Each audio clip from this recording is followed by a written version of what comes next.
यदि किसी ने काम किया है तो मोदी जी ने काम किया है। वो कौन सी बेटी थी जो सड़क पर बैठ के शौच करती थी? वही विश्व पटल पर आज भारत का सम्मान यदि बढ़ा है तो देश के प्रधानमंत्री आदरणीय नरेंद्र भाई मोदी जी के कारण, नरेंद्र मोदी जी के नेतृत्व की सरकार बनी तब मैं बनी।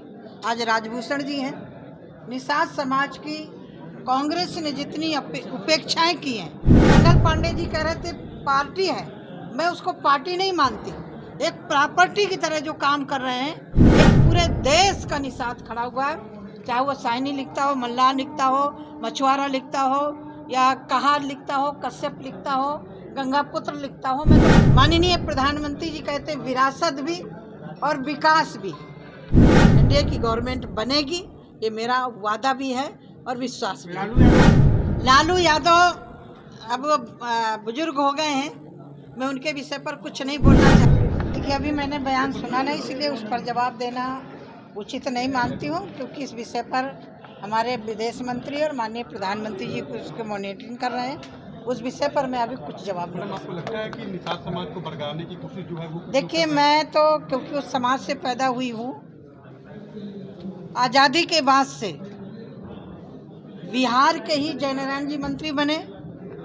उसके बाद जब नरेंद्र मोदी जी के नेतृत्व की सरकार बनी तब मैं बनी।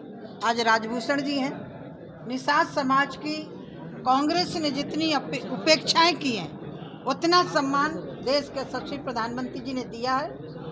आज़ादी के बाद से आयोग की मांग चल रही थी, कांग्रेस की हिम्मत क्यों नहीं पड़ी? आयोग का गठन क्यों नहीं हुआ? उसको ठंडे बस्ते में डाल दिया था। मेरा सौभाग्य रहा कि उस नेतृत्व में मैंने सेवा का अवसर काम किया, सेवा करने का अवसर मुझे मिला। जिस व्यक्तित्व ने देश के लिए उन दबे कुचले लोगों की आवाज़ केंद्र तक पहुँचे, उसके लिए आयोग का गठन किया। और सौभाग्य रहा कि आयोग के प्रथम अध्यक्ष भगवान साहनी जी भी यहीं के बने। आज मैं कह सकती हूँ कि बिहार में जिस तरह से लालू यादव की सरकार रही, एक परिवार, और वह अभी मंगल पांडे जी कह रहे थे पार्टी है, मैं उसको पार्टी नहीं मानती। एक प्रॉपर्टी की तरह जो काम कर रहे हैं, एक परिवार को प्रॉपर्टी की तरह डीलिंग कर रहे हैं, वो कभी समाज की तैसी नहीं हो सकते। दबे कुचलों की आवाज़ नहीं हो सकते। दबे कुचलों की आवाज़ यदि सही मायने में कोई है तो भारतीय जनता पार्टी है। और भारतीय जनता पार्टी के साथ आज पूरे देश का निषाद खड़ा हुआ है। चाहे वो साइनी लिखता हो, मल्लाह लिखता हो, मछुआरा लिखता हो, या कहार लिखता हो, कश्यप लिखता हो, गंगापुत्र लिखता हो, मैं तो पूरे देश में जाती हूँ। तो मुझे गर्व होता है कि आज बिहार के हमारे संगठन ने महर्षि वेदव्यास जी की जयंती पर मुझे बुलाया, और मुझे महर्षि वेदव्यास जी के विषय पर बोलने के लिए तो मेरे पास कुछ नहीं है, सूरज को दीपक दिखाना है। जिन्होंने 18 पुराण, 6 शास्त्र, 4 वेदों की रचना की, और यहाँ तक कि जब राजा परीक्षित को श्राप लगा, उसको भी मुक्ति की आवश्यकता पड़ी, तो राजा परीक्षित को भी सुखाचार्य जी के पास पहुँच करके भागवत सुनी पड़ी, तब सर्फ काटने का भय गया। तो मैं यतो अभ्युदय निश्रेय सिद्धि, माननीय प्रधानमंत्री जी कहते विरासत भी और विकास भी, 2 दिशाओं की यात्रा एक साथ माननीय प्रधानमंत्री जी के नेतृत्व में सरकार काम कर रही है। हमारी विरासत भी अक्षुण्ण हो रही है। क्या ये कांग्रेस को नहीं दिखाई पड़ा?